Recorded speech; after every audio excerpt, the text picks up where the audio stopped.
Are you ready to get provoked? You're listening to Can I Live, a show created to excite, ignite, and expose. Let's tune in with your host, R.W. Jones. Thank you for tuning in to the Can I Live podcast show. I'm so excited about our host. What is it, 7-Eleven?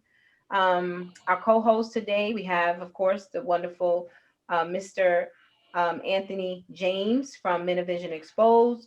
And then we have to my left, Mr. Glenn Warren from Fathers Forever. And so it is very, very nice to see you guys from last week. So welcome. Today, I'm going to share my screen real quick because today we are talking about the wiring, not even the wiring. Actually, we're talking about the relationship. I'm going to get my life together today. So we're talking about the relationship. Where did we go wrong? Please take me out of the child support system. Today we have some special guests. You're going to hear straight from the women themselves. They're going to tell you specifically why they took the fathers of their children to child support court. And in all cases, it wasn't just because he was a deadbeat dad.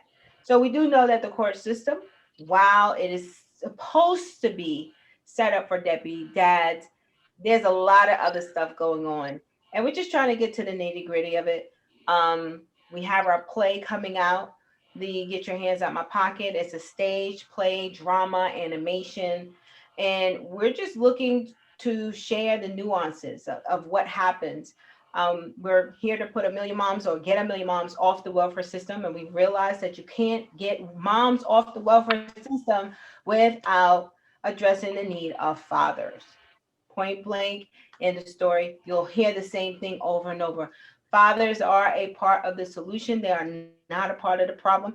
And that's why we have with us our two guests, our two co-hosts here who will, always be here fortifying a well-balanced show. So you're not just getting this rhetoric from what might seem like angry Black women and or this, I'm not going to say ignorance where it might seem from, you see how I'm poisoning that from, Black men in the child support system. And it's really not just even about just Black men and Black women.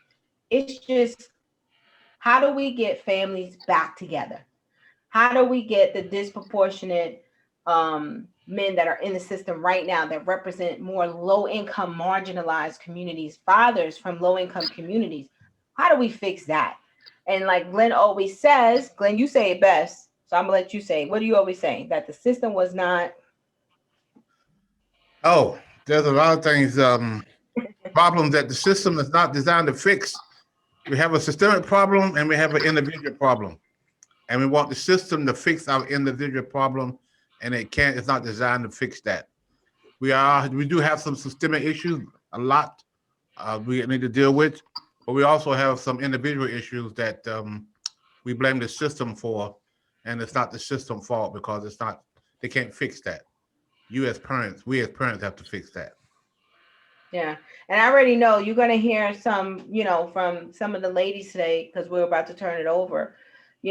Why do men end up in child support court? Ultimately, literally, why? And I can probably say, I could open it up. I'll just, let me ask you guys as co-hosts first. Do you think what we see right now in the court systems are more men in the court systems simply because they really are deadbeats, they really are jackasses, they're jerks, they don't want to pay, they don't love their children, they don't want to be responsible? Do you see a mixture of a little bit of other stuff, like he wants to move on, she's pissed, she takes him to court, he does something dumb, she's pissed, she takes him to court? I even know that there's cases where the women can be taken to court as well. I mean, though you see more and more of those cases now, but it's not it's not the majority. So, Glenn, why do you think most men are in child support court right now? Well, I don't know the percentage of it, but there is a lot of reasons why guy end up in child support. One of them is, I guess because when they passed the law about if a woman is receiving any kind of benefits, that they're going to go after the fathers. There wasn't years ago. There wasn't a part of it, but now in the new system that we have, that if a man, when the woman goes to receive any kind of assistance, they're going to ask her what the father at, and he's going to have to put. She's going to have to produce a name if she wants to get any assistance, and in that name, they're going to send the father a email, a letter, or a phone call telling him that he's been named as the father of this child, and he needs to come in and sit down and work about child support. That's a lot of issues. So those issues now. So you do see that often where That, the state.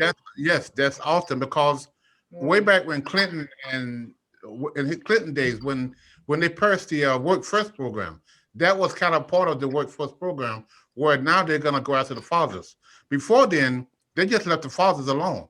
The woman came Right. in, they put her on this, Medicaid, Medicare, and WIC and everything she needs. They didn't go after the fathers. They changed that years ago, Do and you think now, they should have changed that?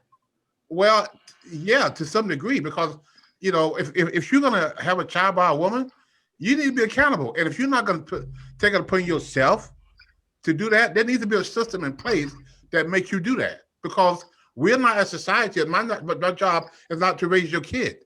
That's your responsibility. So rightfully so, I think they should have done that.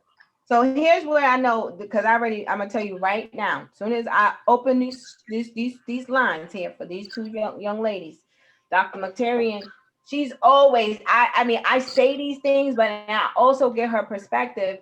Like, we are a damaged people, and period. We are damaged people that have had years of so much oppression and suppression and all kind of pressures, you know what I'm saying, from slavery on, and it never was rectified, and we're continuously having to live under these, harsh, brash conditions. Would that not play on the psyche of a mind, whether it's a father? I mean, if you think about the fathers today, so if you were to just go back, the fathers today, most of them are growing up in households where two fathers, their father was not there, and then their father was not there, their father was not there. So it's like the butterfly effect. There's a reaction for every action.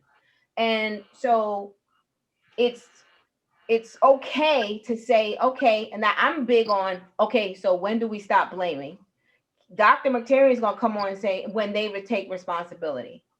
And so at the end of the day, she has her own story. Simone will tell you her story, which is very similar to the one you're talking about, where they made her take her fathers to court. Then let's talk about that, because I'm not saying it's good or bad. I would probably pay big money to be in the rooms, but I can tell you what it already sounded like. Hey, we're taking care of these welfare moms, we're taking all care of these moms, and where are these fathers? And our taxpayers is going to take care of these welfare moms. And I don't know if it really sounded like that, but I can only imagine that they're like, we need, they're gonna take this food stamps, this Medicaid, this housing, this WIC, this all this child care vouchers. Then we need to take father to court. We need to make them pay. Subliminally, subconsciously, it feels like that's their antics, that's what they do. Because if you were really about helping the family, you should know the impact that your policies have had on families overall, all these years. You should know this because you're smart. You can see the damage of the policy. If you're going to put a policy into play to help rectify as to why a situation should be not a situation anymore, and you're trying to curb it, then you also can re-engineer or reverse engineer the idea that the policies that maybe were created in the past could be a result of what we're seeing today. And maybe we need to help fathers. Maybe we need to make sure they don't go to jail. Maybe we need to make sure we educate them and not send them into jail. Maybe we need to make sure we build them together and strengthen the family so that she doesn't have to take him to court for the benefit, so that he can be a viable partner to this family and help this family get out of poverty. So I'm going to open the lines up now on that, because on one hand, it's easy to blame us as victims, because then we don't need to then hold anybody accountable. It's all our fault. Oh, we're the only ones who had if we had the power all this time to have, surely we would have changed the narrative by now. Surely we would have changed the circumstances if it was just in our control to do so. So let me open up the lines for Simone, for Dr. Mukhtarian. Welcome, ladies. How are you guys doing? I'm sure you have heard us thus far.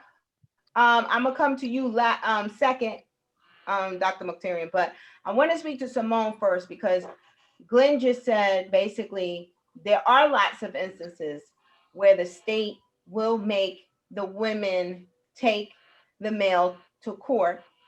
So can you just kind of explain what your situation is from the, like you and the father of your children, where y'all like trying to work it out? And was this something that caused an abrupt stop or something? Like, talk to me about the relationship, how your relationship was. You had the kids and then this came about. Did this cause friction? Well, first of all, hello everyone. Thank you so much for this platform to be able to speak about this today. This topic is very Thank you, thank you. necessary for a lot of mothers and fathers, and I feel that these types of conversations for our community is absolutely necessary to begin to heal the brokenness that a lot of us are dealing with. And so, with that, I do want to um, neither of my fathers of my children are on the call right now to be here to be present to speak for themselves. So I do want to tread carefully for privacy and respect, despite whatever our co-parenting or personal parenting relationship is. And so what I would say is that becoming my journey of becoming an entrepreneur is what led me to, homelessness.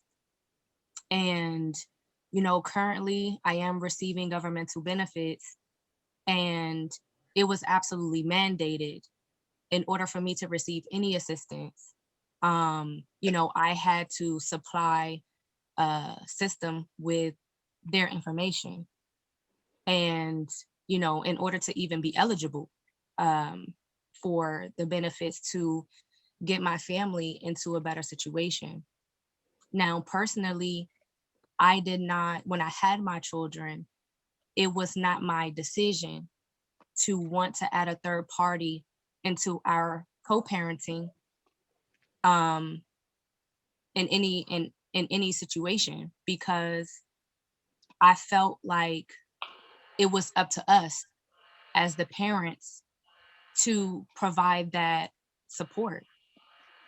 And not just that, but I didn't want for my children's fathers to resent me for essentially, putting them in a position where, they may not be able to support and stabilize themselves.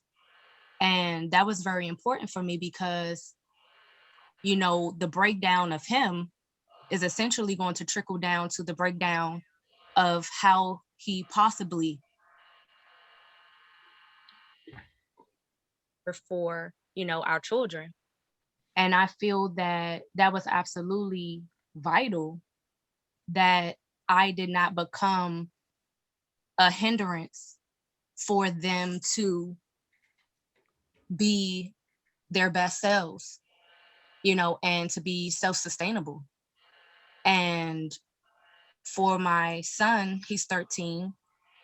And so, unfortunately, um, child support has absolutely been, I believe, a barrier in how we are not able to co-parent the way in which that I believe our children would or child would want us to. And so unfortunately we actually do not have a working co-parentship at all. And that's been like that for several years. And I personally, I don't go after him for not paying, essentially because as a grown man, I feel that you already understand what is accepted or what is um what your responsibility is. And if you do or don't do that, that's really um his decision. You know what I'm saying? I just feel a certain type of way about that. I do not feel that, incarceration is the answer. Um, and so for me personally, I do not do the things in which I'm supposed to do in order to ensure that there is some form of consequence, for that decision. As far as, my daughter's father, uh, our child is 3 years old. And so actually, when we went through the process of going to court, when we went through the income verification of what he was going to be mandated to pay, I actually asked them to reduce that cost because I felt that, for one, she's 3 and we don't live a certain type of lifestyle, for the amount of money that they were going to ask him to pay every month. And not just that, but for what he was paying to the increment amount that they were going to make him pay, I just felt was How unfair. much how much was it that they said that he now let me ask you this. So they looked at his pay stubs Hmm. and they said based on your pay stubs, you can't afford to Right. pay this amount. What was that if you don't mind? So for the yearly salary, is how they come up with that number. Uh, And it was around, $500 a month. a month. Okay. And And what happened I when you asked them if they could reduce it? Were they willing to? well, she looked at me and was like, that's nice of you. And I'm like, no, it's not about being nice. I just feel that that's fair. I didn't feel that, you know, it, what he was paying initially was significantly less than that. And I just wanted them to do what they could.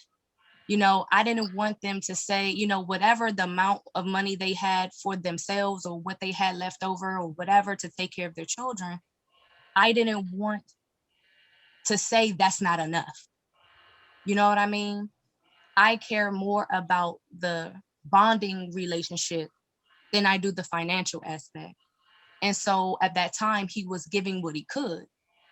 And, to jump from one increment to another, I was just like, within 30 days, I was just like, whoa, like that's astronomical. You know what I mean? For a man who's struggling, you know, I felt that, he was not necessarily on his feet at the time in order to really supplement that request. And so what I Wasn't you? felt was Was going you to at the happen, time? Were you at the time still? Did you say you was homeless? um, at that particular time, I had found housing, Uh-huh. um, but I felt that number was too high for what he was actually going through in his life. I felt that with time, he could absolutely, be able to do that, but not immediately.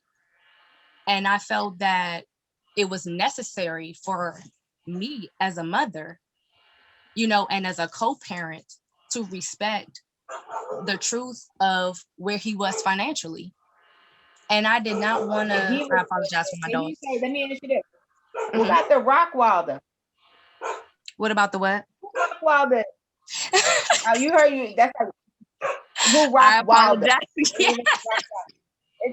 Is that your Rock Wilder? Yes, that's my pit bull. I apologize. Sound like a Um, pit bull. Kill it there. yes, that is our Did, ESA animal. But did, go ahead. What did, were you saying? did he say? I was going to say, did he say thank you when they reduced it?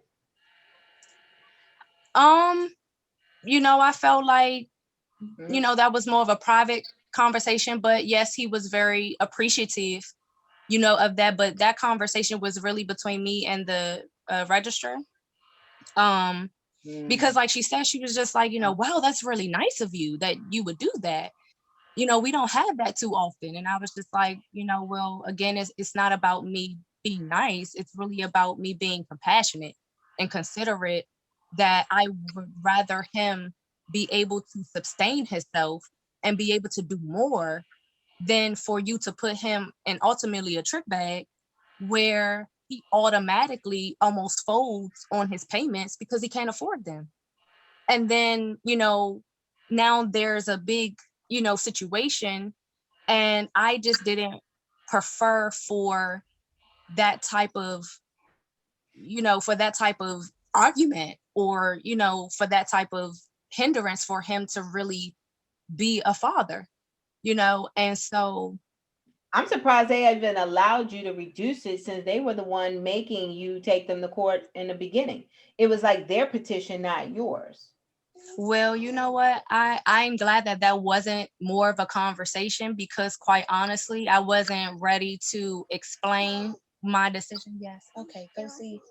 Okay. Go see your brother for me and let him know what you would like. Okay.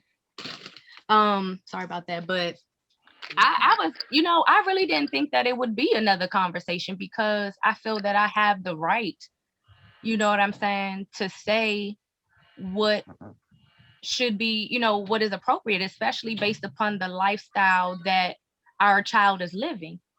You understand what I'm saying? It's about what he can afford, but it's also about what is activities our child at 3 years old he would be paying for.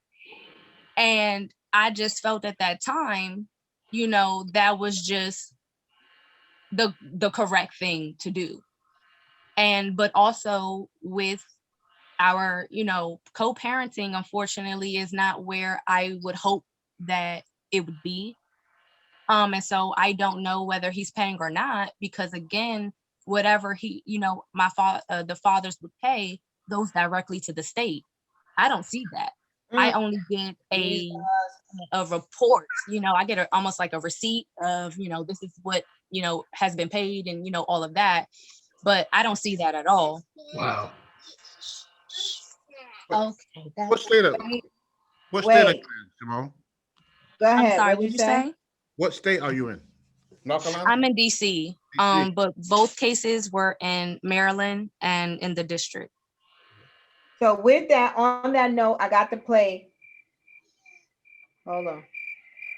I got to play the crickets, because I can't imagine. And it was an opportunity at some point in time where there was an exchange. So for 10, if they would say, listen, you get child support. So for this 10, if you can't, we're going to keep your check. And I said, but at the time, I think the child support was like 700 a month.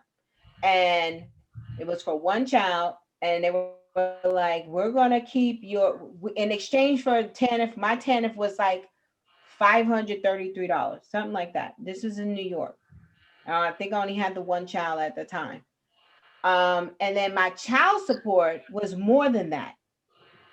Now, instead of them saying you're not eligible because your child support exceeds the TANF, what they said was, we give you the welfare. I promise you this was real. You get the welfare check. We gonna give you 533, and your whole child support check gonna come to us. And I looked at them like, you gonna take 533 in exchange for my 700? So I'm going to cheat myself right now out of like 150 something dollars? Yeah. And so I just, at that point, I knew whoever was doing that math, I didn't understand it. So the fact that you don't see, so let me ask you this, and this is where I think the nuance comes from, and this where if every black man or anybody that's on the child support said, the fact that so many of us is on various welfare systems and having to take these fathers to court, if you're not on that system right now indefinitely, how long is this bill? I need to know what the bill looked like, because at least give me an opportunity to work towards getting off the bill. But if we have no intentions on ever getting off Uncle Sam's tits, excuse my language, we don't have any plans to get off in cases like yours, I just don't see. Somebody help me out, because I know, Anthony, I think one of your cases was similar to that, where you was getting taken to court by the state because one of your moms needed some kind of assistance, but you never had a tally or clear indication as to when that bill would be paid. You would pay it, it would increase. You could never talk to nobody about this. It was like the Wizard of Oz calculator. They had like the calculator from on high calculating these charges, and no one could never get to the end of or the bottom of where these charges was. How did you come up with this formula? And no one was ever able to answer those questions. Did you even ask Anthony? I remember you tried. Many a times I asked, but it didn't matter because, like you said, the state was taking that money. You know what I mean? The state was doing what they had to do, and I didn't have a leg to stand on, especially not having your own representation. You in there, you know, supporting yourself and representing yourself, and it just didn't happen. And so the money that was going to social service, they was eating. They was eating the money. You know what I mean? So that's just what it was. Now So I I had can no see you answer got to that. so I can see a conservative will say, well, listen, sir, these were your children. You couldn't afford them. Our tax dollars was taking care of them. We made sure she had Medicaid, she had she had health care, she had her food stamps, she even had housing, she even had an allotment called tenant. We even gave her a wig for her children, and we even helped provide the child care. What have you helped provide? And then I say, well, what man can compete with that? I mean, that is a full-time Wall Street responsibility. Right, They right. don't, and so I'm trying to say, well, how can you you can't even compete with Uncle Sam? So you Hmm. lost right there. Hmm. But then it's like, okay, how we get out of this? I'm a lean on Glenn here. Glenn, you somebody got to tell me. I'm gonna lean on Kim, because in her case now, here it is. She lends herself merciful to the state. Now I'm surprised they even said, "Listen, ma'am, this ain't even you. It's us. We paying this money. We paying your subsidies, whatever, all of that you getting. We gonna put this money right over there, so you ain't got no say. Go sit down." They could have said that. They didn't have to, because now he's in court, which tells me that maybe you were able to say reduce it. How do you get to tell them to reduce the court order that they put out on him to pay a debt that you owe? Am I saying that right? Who owes the debt? And if both of y'all owe the debt, then why both of y'all would not be equally responsible for paying it back? Hmm. Ooh, somebody talking right now. I'm talking right. That's that right. Ain't nobody got no answer for that. Get Ben Carson, get somebody from somebody administration up in here. Where is Biden and Kamala? I need somebody to answer that. That's okay. I'll wait, because I got crickets. I got cricket sound back. To touch on I'll that, wait. Raquel, my whole thing is I feel that it is both of our responsibilities because that is our children. And being a part of, the welfare system is absolutely something that I am tirelessly working to get myself off of, as well as to remove my children's fathers off of child support, because I believe that it is absolutely our accountability together, to figure it out, without, again, a third party stating this is, what you're going to do and this is how you're going to do it. And if you don't reach this number, these are the consequences, Right. of what happened. And the truth of the matter is, right now, it's I need my services. You know what I'm saying? Because I'm not yet financially in the position to abruptly just, remove myself, because I would be right back in the same situation. You know what I'm saying? It's unfortunate, but you know, my thing is I absolutely want to find the balance and the answer in that, because I absolutely want to remove the systematic uh challenges that arise from even asking for help. I think that the what you just said, Raquel, about uh, how can he compete with the system? He shouldn't be competing with the system. He's just doing his part as a father. Whatever that whatever that workshop he needs to pay, he can't. You're right. He can't compete with the daycare and with the food stamps and he can't and the rent subsidies. He can't compete with that. You're absolutely right. And without that help, a lot of women, just like she just said, will not be able to survive. So the system is not there to compete with him. The system is trying to get him to do his part as a father. Now, if he can step up on his own and do it, but when she's gonna start getting help from the system, they're gonna go after him. And do I think that's right? I do. I really do because right now some guys are not doing it because they don't want to do it. They're not paying child support or whatever they're paying because they don't get along with they're not working. They are deadbeat. There are some deadbeat fathers out there. There are some good fathers out there that kind of get caught up in this because they're doing the right thing. They want to do the right thing, but they're still going to come after them too. So, and the worksheet they use, I don't know how they come up with $500, but each state got their worksheet that they use, and whether that's right or not, I don't know.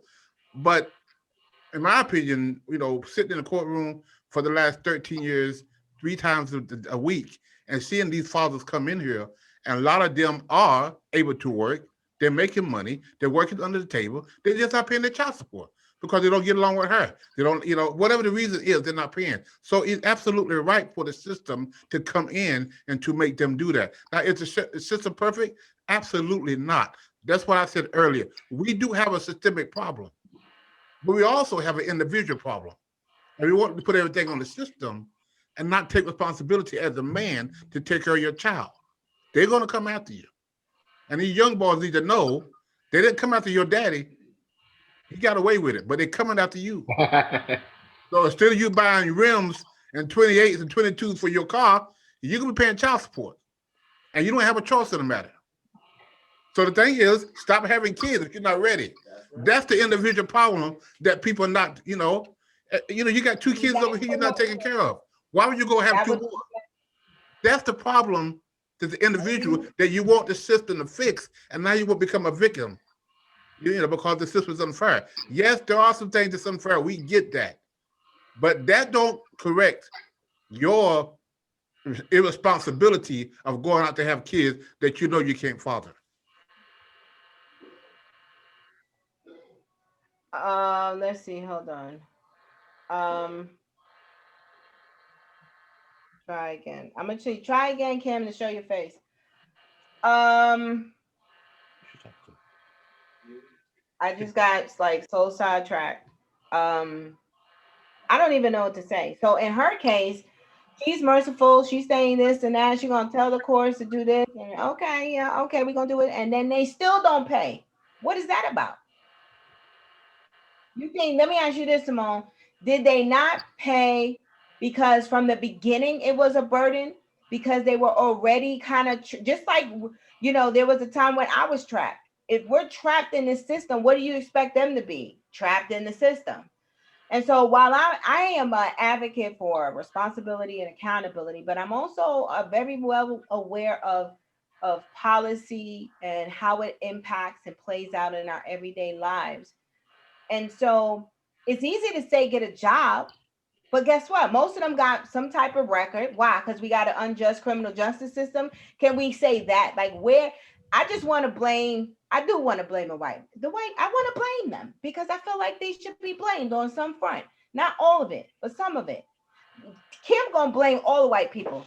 As soon as she just unmute her mic, I'm telling you right now, even though we agree that there should be some responsibility and accountability on our parts, but he's okay, he's working, but he can't afford to make the payment that has been, you know, constituted by the calculator from on, the devil calculator or somebody else calculator. I don't know where this worksheet come from. What kind of worksheet is this? What committee made the worksheet? Okay. Um, but he's working, but he can't afford it. But I agree. I'm with you, Glenn. Stop having the children. So stop sticking your I was raw. actually just about to say that, the accountability, and I'm sorry to interrupt you. I No, wholeheartedly agree with that. I feel that, the accountability that I own is the fact that I was not financially secure or stable to make that decision. And, you know, that is absolutely, my responsibility in that. And I have to this is accept where that. I feel. Let me ask you this, Simone. And this is where I feel that is punitive, and it's part of the systemic racist systems. Because if it was all about y'all take care of y'all own damn kids, ain't nobody tell y'all to have all them damn children. You know how to say children, children. Ain't nobody tell you to have all them damn children. And then cut. So guess what? You don't get no welfare. Get your ass out of here and go. You and them. And I bet you y'all work it out. If they say you don't get nothing, I bet you and him, y'all would. I bet you work it out of that because you wouldn't have a choice. But no, come on, sweetie, come here. Let me tell you Mm. what we got for you. We got all of it. We gonna just lay it out. We got the Medicaid, we got the food stamps, we got the housing, we got the Section 8, we got the WIC, we got the child care, we got the TANF, we got what you need, baby. Just as long as you keep that Negro over there in their place, Right. because as, Yeah. they will I, never be able to come.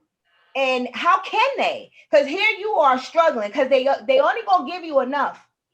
They only gonna give you enough just to get by. That's why you still that. And I'm not saying you stuck like Simone. You stuck. Your ass stuck. I'm saying that we as Black women that are on the system, we get mad on one hand because we don't have enough when we just took on what Uncle Stan was willing to give us, and we ostracized that man from working with us as, and we didn't see us together as one. We saw him and then we saw us, and we took what this system had to offer, and we didn't care about the father of the children to a degree. I'm not saying that we didn't. All I'm saying is, how could we have expected what we thought we was going to get this subsidy and it was going to help us like become attorneys and shit? That's not the case. That's why half of us is still stuck in poverty, in the bowels of capitalism, in the bowels, and they stuck in the bowels of private corporations and prison enterprises, and we stuck on this side. But we can't ever see where these two places come together. And I think that place is what Glenn is always talking about. The systems are designed to do what they need to do, but we have to do the work. And this is now, I don't know what it's going to take for you and your sons. I do know. That's why the Lord blessed me with these two beautiful books. Get your hands out of my pocket, the hands on God to avoiding the transport system. Get your hands off my butt, the hands on God here to avoiding the welfare system. And now, because I never could understand why I wrote these books. I never did. I was like, okay, these sound good. You know, these are good books. Now I know they are great books. But it wasn't until this conversation, Simone, while you're talking, that I'm like, whoa, this is what the books were written for. Right.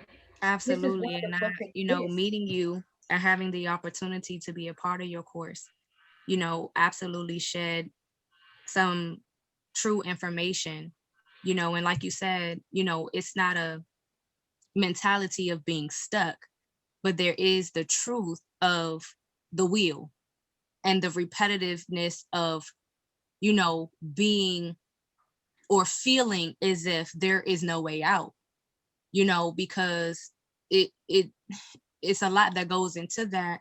But to just really quickly touch on that, I feel that a part of it, absolutely, for some mentalities, is a way to remove the father altogether. Because you're right, it is very difficult, no matter really what type of job that, or income that he's bringing in. It's almost based upon how much the system is paying for. That's his whole check.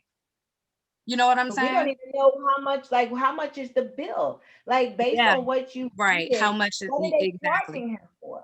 Yeah. I mean, that's my issue. If it's 10, listen, you had 10 if you was in a shelter, this is what it's going to. Okay. Then let me see that shelter bill. Let me see what that bill is. So at least every month when I'm paying, I can see that thing going down. But I promise you, the men don't even, how you get a bill that you can't even see go down and you don't even have a bill. I can promise you, your son's fathers do not have a bill from the state that says they owe a specific amount of money. And that makes it injustice. Right. You show me a bill from the state saying you owe this money. This is $39,000. And if that's the case, then they need to charge the women for them damn prison bills. Charge the mamas. I mean, what we doing? Right. I'm gonna shut up. No, Come you're on, right. Kim. What you saying, Anthony? Come on, yeah, I'm done. I'm done. I'm gonna get my little crickets over here. I'm gonna put my little specs on, and I'm gonna be all right done. Cause I don't understand that. Like to me, Glenn, I don't know how you thinking. Cause I know I be trying to get on your side sometimes when you be talking about the system because it's accurate. But I am so stuck right now with how you even answer. How you got a bill that ain't nobody? How you paying a bill that you ain't even got a bill? Cause I want to see it. Tell your Simone, tell your fathers of your children, I would pay $100 that I ain't even got, but I'll find it. If they could give me a statement or a bill from the state that said they owe this much for this specific thing, where is their statement? He won't get one. Go ahead. To be honest with you, I wouldn't even mind it being something in which that, you know, it comes out of, my portion would come out of taxes or come out of something where, you know, and whatever he's paying is put in almost like a savings account or some type of, you know what I'm saying? Like you said, I feel that, there That's has to good. be some form of Imagine direction now. Now to, that imagine if they took our child support. Now you know we get that earned income credit stuff for the children, and you right, get right. mad taxes at the end of the year. Imagine if the system started taking half of that for our room and board and our stay and our food stamps. I bet you our tails be off that system like in 2-3 years. Go ahead and yank 10,000 from us, or even half. We be like, oh, okay, it's time for me to get off of here. But they don't even do that. But they do it to the men. I'm trying to Mm-hmm. understand what's happening. Yeah. Somebody get Jesus. If you Kimberly, go ahead, Glenn. if you're receiving all this Medicaid, Medicare, WIC, and Tanner, and let's say you all that come up to be $3,000 a month, right? I'm not saying just said it's $3,000 a month. The state is paying for that. The tax dollars is paying for that. They're asking the father to pay the 300. Who's taking care of the other $2,700? That goes Nobody. to the The back What, support. taxpayers. what we are, your tax dollars are taking care of that. That's who's taking care of that. So they're not asking him, if they gave him a bill, he can't pay it. How he going to compete with that? He can't. All they asking him to pay is the $300 a month. Now, when he don't pay that, that's going to add up because that's what he's supposed to pay. That's where back payment come at. Now, when you have $300 a month and you haven't paid it 8-9 years, that's going to calculate. But that sounds So great, Glenn, if that was really the method. It's just that when, and you tell me, Glenn, because you've seen it too. When they calculate the cost, when the state takes the man to task and to court, I've not seen a statement that says you owe this amount of money because this is the formula by which, where's the worksheet for the state? And I well, don't, huh? every state got a worksheet that they use. Wake County But got 3 worksheets: A, worksheet B, and worksheet A and B. That's what they use to calculate the child support based on your income. But it could be a combined income. That's why you got worksheet A, worksheet B, and worksheet A and B. You got 3 different worksheets. You find out which one that fits your situation, and that's what they go by. And so they don't calculate, they don't calculate the bill based on what the state give you. They're based on what you have the ability to pay, and you have to pay that part. So again, if it's $3,000 a month, and she's getting assistance with the rent, the light bill, the daycare, the food stamps, and she's paying, and they're still paying her $3,000 a month. They're not asking him to pay that $3,000 back. They just ask him to pay the no, 300 that he's and we supposed know that. We know that they're not asking him to pay the whole thing. Well, how about this? We don't know nothing. All we know is that every time he pays, it goes into the wonderful Wizard of Oz and it's gone. And when his tax come, his what's those things called? The refunds come. The to. refunds is ghost. And I never get a statement that says, Yeah, because he again, well, he owes the state of North Carolina. I don't know about other states, but I know the state of North Carolina. 95% of the child support that's paid to the system goes straight to the moms. or who the custodian parent is. Other states are different. I don't know about DC. I don't know about any of those states. But I know the state of North Carolina, 95% of the child support that is collected from the father goes straight to the mom. Even the interest. Like I said, 75%. I mean, about 95%. No, there's no interest. They might be taking out some fees, but 95%. And I've heard this from the director of child support. Call them and ask them. That's the gospel. Now, I don't know about other states. Other states do different things, but I So know the wait a state of minute. North So Carolina you're does it. saying in North Carolina that even if the woman is on the system, she still will receive that money. Yes, she's getting every month.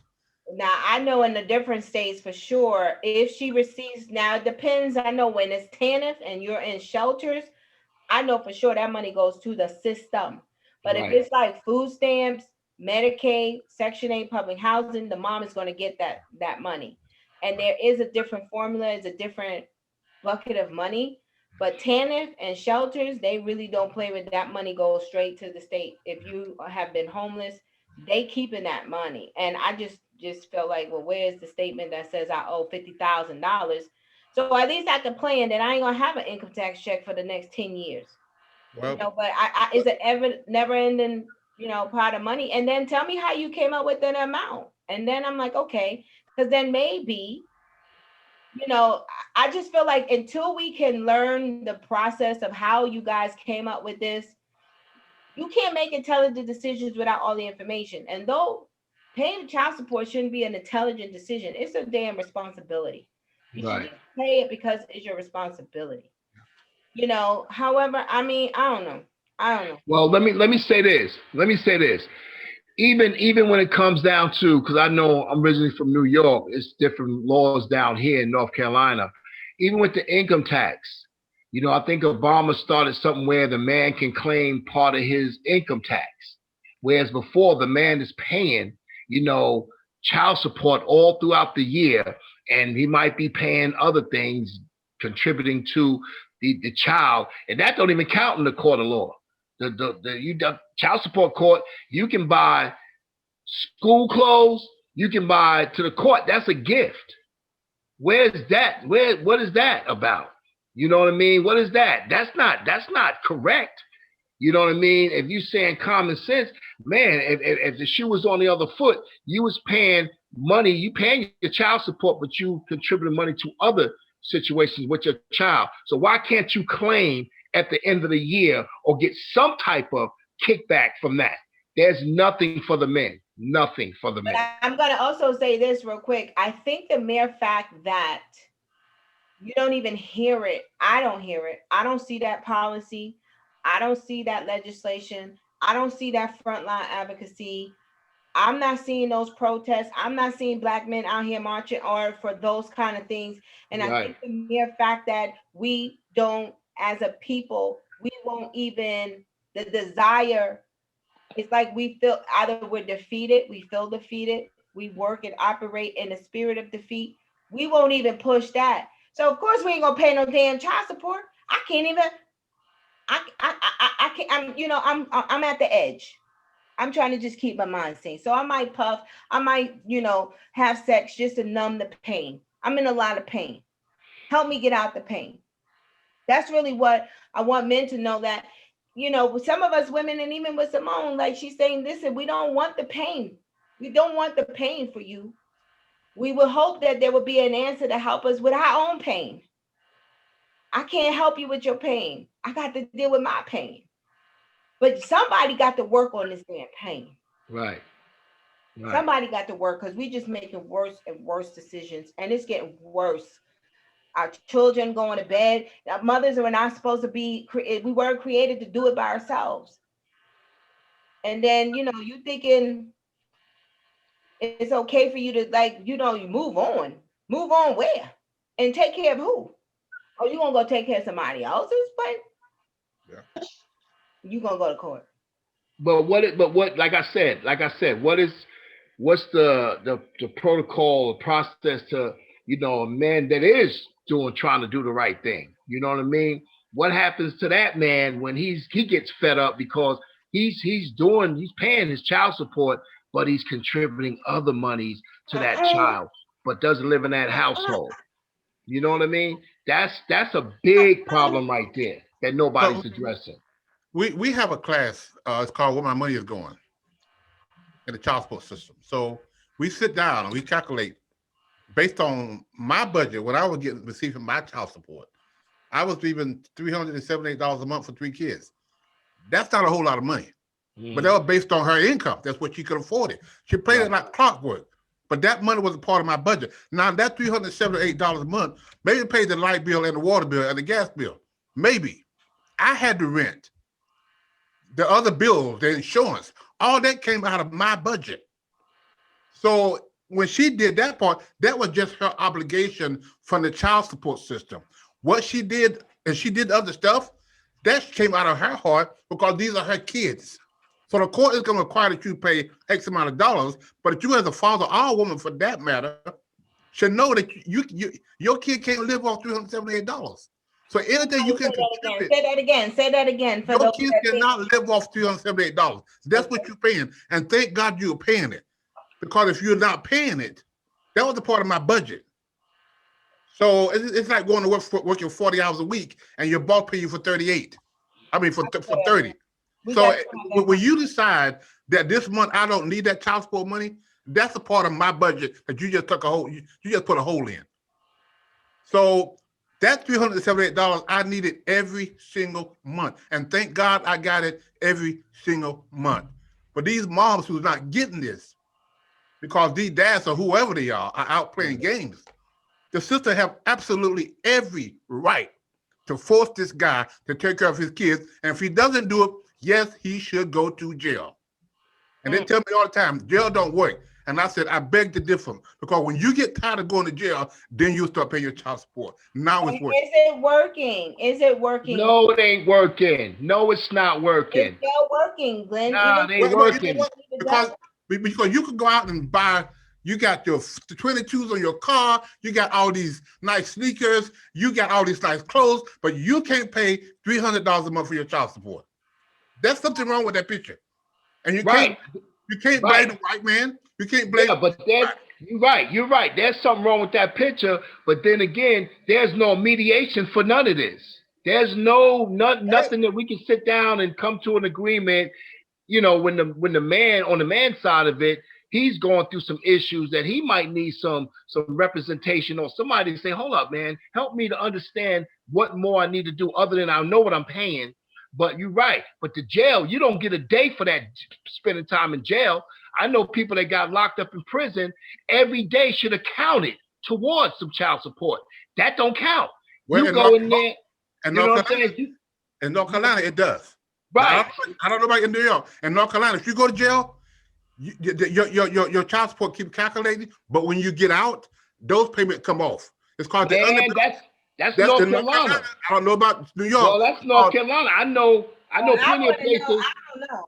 I know plenty of places you go to prison and you go in there owing $2,000 in arrears. Like say for instance, you're in arrears, you do 6 months time, you can't pay that purge of $2,000, which most men don't have it for whatever reason. They don't have it.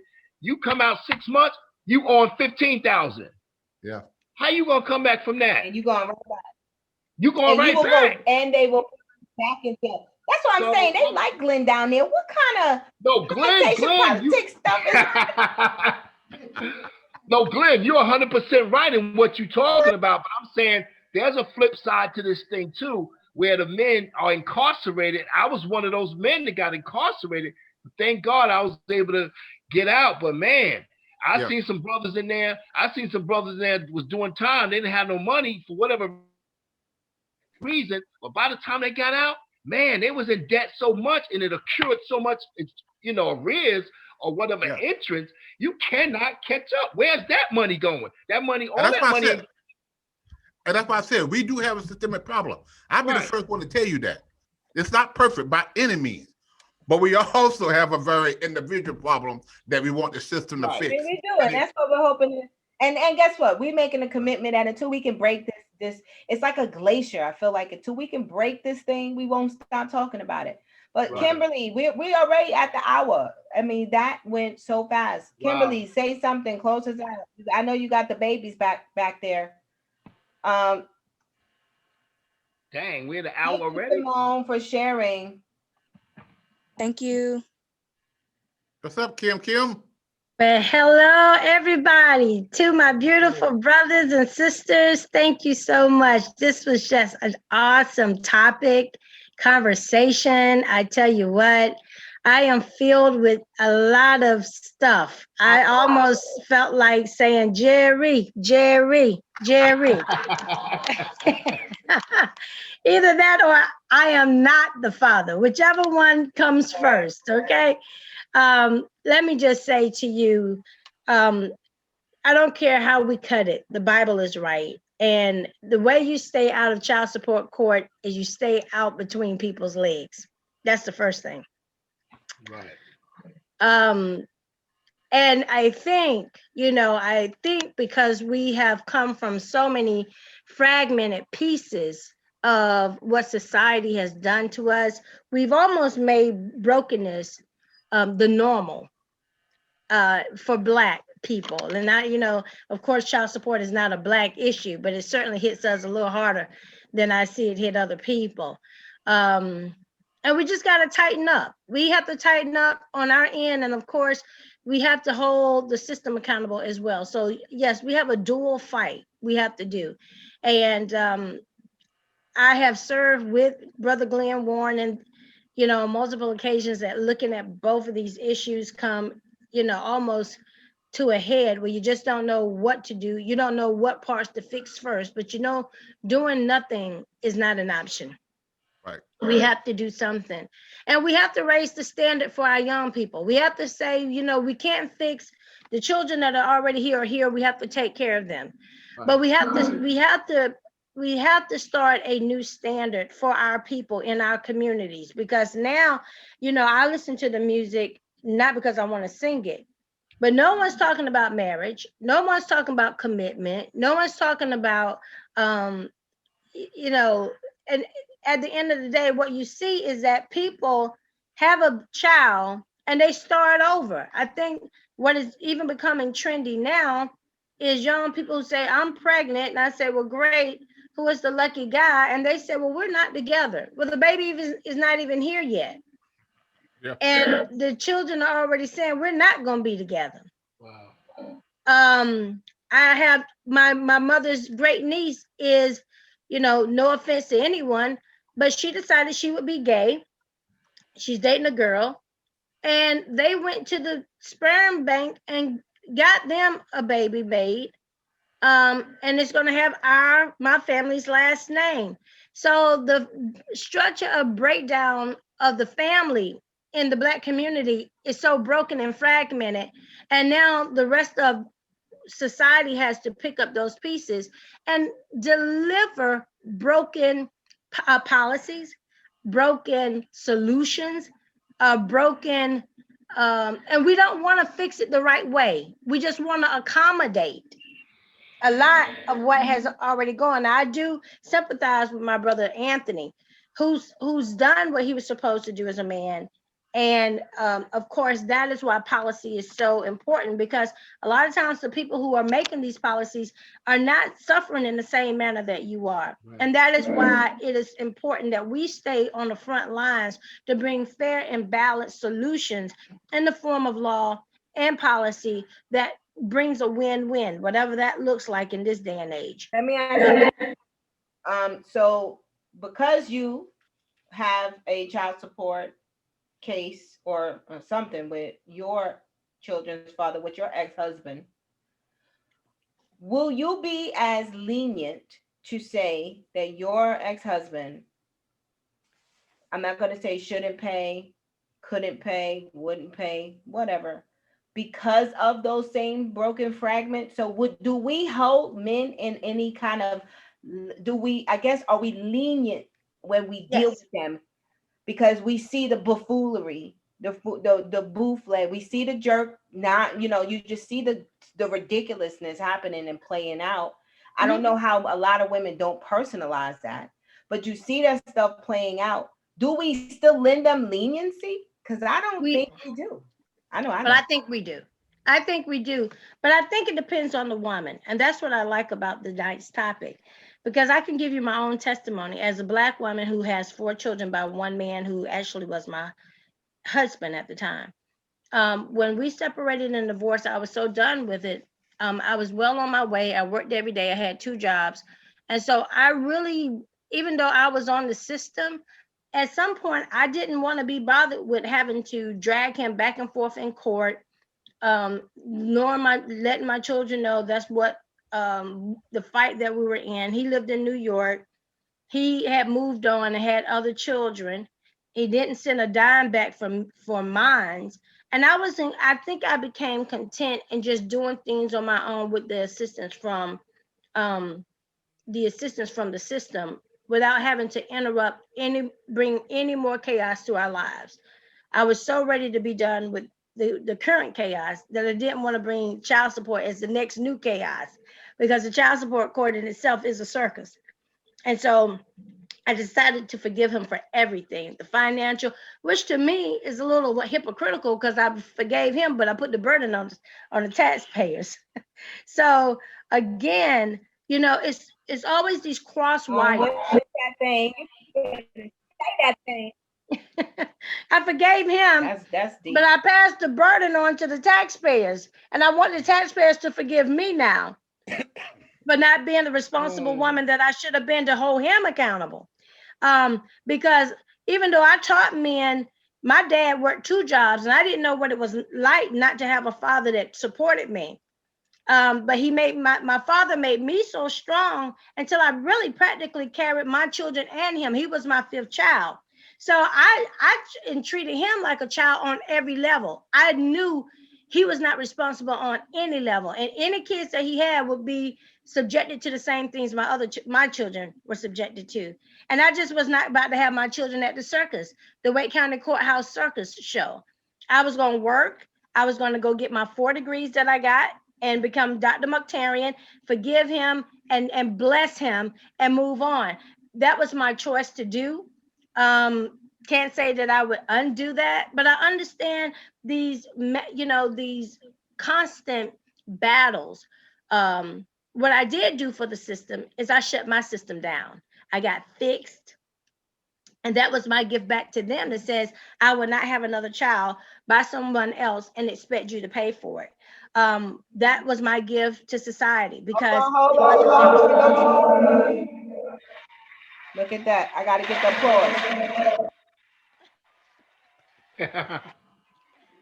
And so and so much, even now, the Medicaid program is always saying Black women or women in general, we'll extend your Medicaid if you continue to take birth control. So there is a way of balance for us, but they do not offer um, that same solution for our Mm-hmm. men who have children everywhere and can't, and you have to chase them down. They don't have an address. Their address is the jail.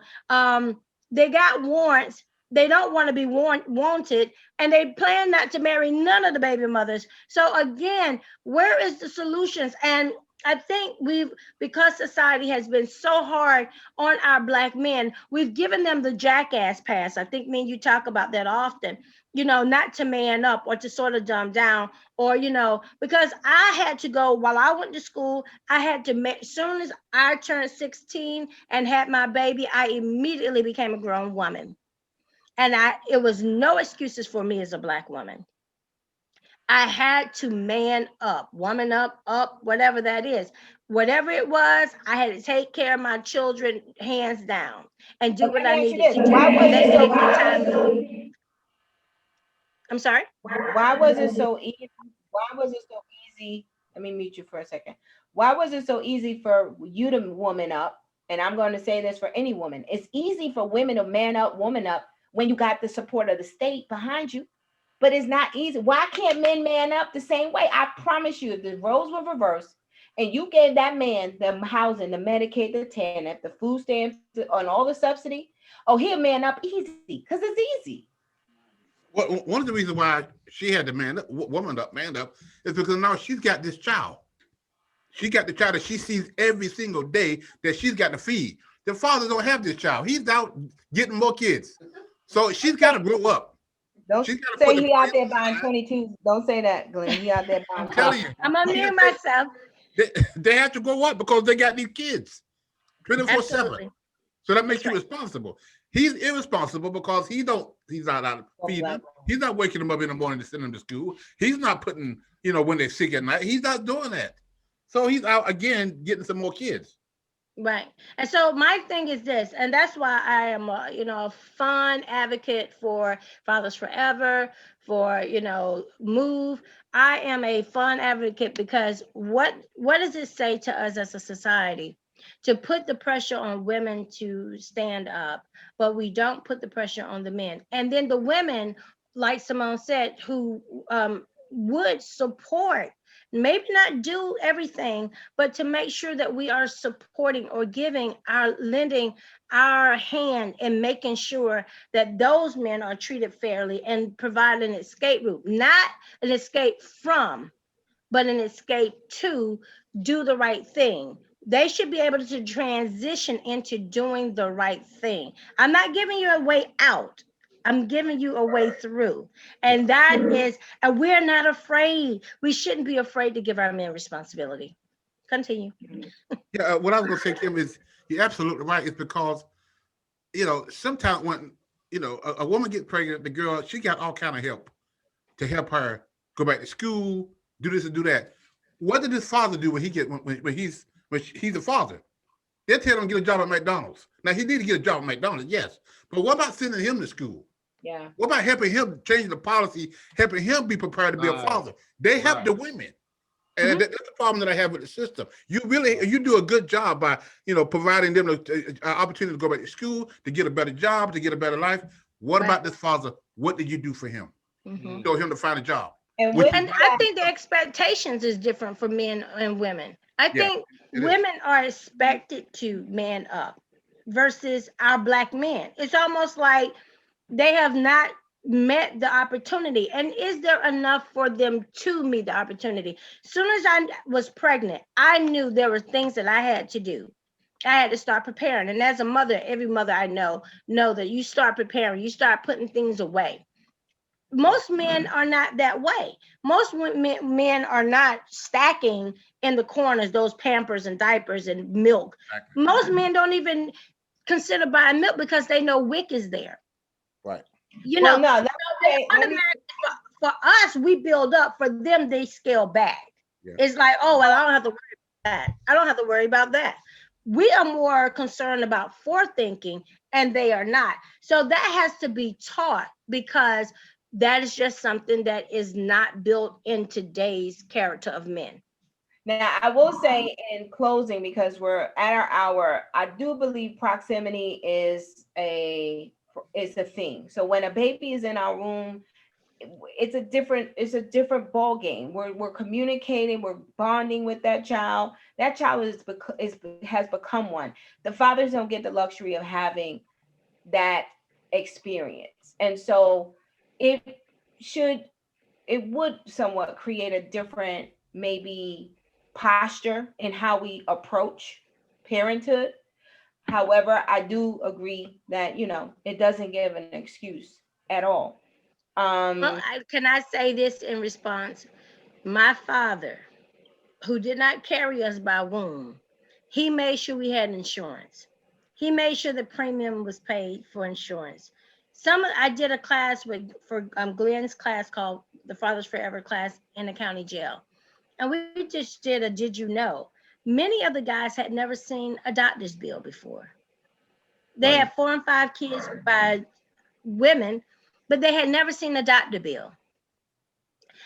They had never, they couldn't think of any of the teachers that they remember that their child liked the most, or even just a teacher, period. They couldn't tell me how many shots a child needed, or what shots do a child need in order to start school or through their lifetime. Just things that we know. We could probably rattle off polio, HPV. They're not in those processes anymore. They're totally disconnected. And now our biggest fight is trying to figure out if they the dad at all, let alone, you know, we can't even get to a teacher or a PTA or a conference or any of those things because we still trying to chase you down to find out if you the daddy anyway.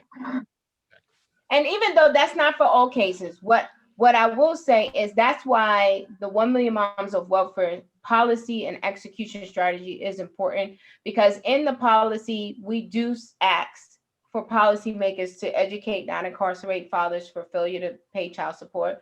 We do ask that upon incarceration there be an immediate halt on that, and if they're working for correction enterprise, that a portion of that monies that is being made, I feel like if I can make monies for a correction enterprise and you make a profit, god damn it, I'm a stakeholder and my children should be benefiting in that profit equity partnership. We are now partners in this thing, but we understand that you are now a indentured servant of the state, and so now you're a slave. But that's ridiculous. You know, that's another story. So if I'm a slave, then I don't have the ability to pay, then you pay. Somebody else should pay. And Kim, on that note, I'm gonna ask you. I know you told the taxpayers to forgive you, but I think we're gonna go out because I'm gonna tally up what I think you owe me as a taxpayer, because I think I paid some of that taxes in there. And you know, somebody, I promise you, somebody somewhere, they don't look like me, but I think she might owe. And then they got this crazy ass number on the screen. And then, you know, we're just sending you a bill. I think that was so big of you. And just the way, that's the standard of thinking we need to be at as women, as men, that says all of us are not these, all Black low income people or just Black people. We don't all think the same. And I don't know who created this stuff, but we want out. We want out. And so we're calling on all those with all of the big nice degrees and all them fancy policy analysts and, you know, all you guys, you know, legislate love for us, love us enough to help us get out.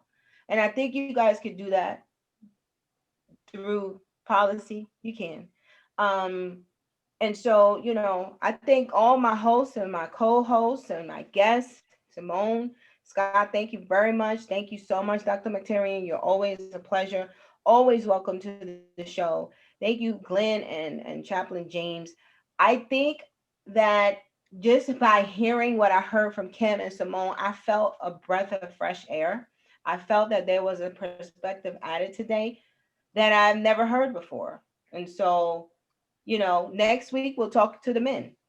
So men, if you got a story, if you got, you know, what's your accountability? What will you do different? Kimberly said she just cut herself off from it, so she wasn't going to participate, and I love that idea. Everybody's not the same. I took all my 3 baby daddies to court. Some of them wanted to, some of them I just felt like I'm not doing this by myself. I ain't make them by myself, so I ain't doing it by myself. So you have these different mindsets for sure. And so next week we'll listen to the guys.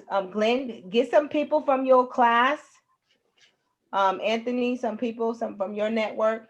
Maybe Kim, you have a couple of men out there that maybe I would like to get the different perspectives. Maybe someone who's been incarcerated for a long time and came out with a huge child support debt. I would love to hear from that one. Even though we know that that stuff is accurate, but I want to talk to that one on the show next week. Maybe you guys know that. So podcast at email. Let me make sure, Monette, you could come and take us out with some announcements. Good evening, everyone. This was a lovely, much needed conversation. Oh, I just promoted her to like the panelist. Hold on. Monette, you're about to go on. Let me hold on. Let's see. There you go. Monette, what happened? This daggone technology, guys. I'm so sorry. It just literally just went away as soon as I started talking. I'm back though. Wonderful conversation. There's so many layers here. So many layers that have to be peeled back. to help our families heal. To help our families heal. And we have to keep talking about this. The men need help. The mothers need help. Our relationships need healing. We need to heal on an individual level, and as a family, our Black families need to heal. And it starts with us. So I appreciate everyone coming on the show today. Like and share this video with friends and families, mothers, if you have fathers and you've been trying to talk to them about how you feel and what you've been thinking, share this with them. It may start a dialogue. Subscribe to our YouTube page, the Can I Live podcast. We are trying to. Do we have yet? Have we reached the subscribers yet? I don't think we've reached our 100, but we would like to reach 100 so we can actually go live on YouTube as well. We want to get this podcast on as many platforms as possible. Maybe we need somebody with a nice body to like do one of those bust it down challenges so we can get 100,000. We're not even gonna go there. All of a sudden, this is tacky. We're not gonna exploit ourselves. We're exploited enough as Black people. Yeah, you're right. I'm saying though. Listen, listen. I'm sure if we did something like that, it would work. But that's not what we're gonna do. We're not gonna do that. Maybe something else that's more positive. Not the busted challenge. No. Not the silhouette challenge. Not the busted challenge. No. Don't do it. How about the family challenge? Get the families together challenge. Glenn, what we gotta do to get 100 subscribers? My God. If you haven't liked or subscribed to our YouTube page, go and like and subscribe to it. Subscribe to our not subscribe, but like our Instagram page. Follow us on Twitter. Follow us on Instagram. Call in on our podcast page on Facebook. Can I Live podcast, like our page as well. We have the opportunity for you to call in. There's a number posted on the page. I'm really giving that number out. Yes, you can call in. If you don't have Zoom, you can call in and talk to us about your stories. We'd love to hear it. I'm excited to hear from the fathers next week. The men, we want to hear what you're experiencing right from your mouth. I don't want to say the horse's mouth, but directly from your mouth. We'd like to hear what your experience is and what do you think can be done differently. And let's not speak from an emotional place, but from a place where we can really solve some problems. And I don't know why we can't see your face, Mona. Why are we even? You're just talking, and it's like the you can't see my face. Where are we? Hey, here we go. Hey, I'm here. There you go. I'm here. I don't know. This Zoom today, I don't know. Something was trying to come against us. I think it was a good show. Yes, it was wonderful. Thank you again, Simone. Thank you, gentlemen. Thank you, Kim. We love you. We appreciate you guys. We're talking to you guys next week. We're talking about the relationship and we're picking it up with the men. We'll talk to you ladies, y'all. Peace. All right, guys. Bye. Love you, Barco.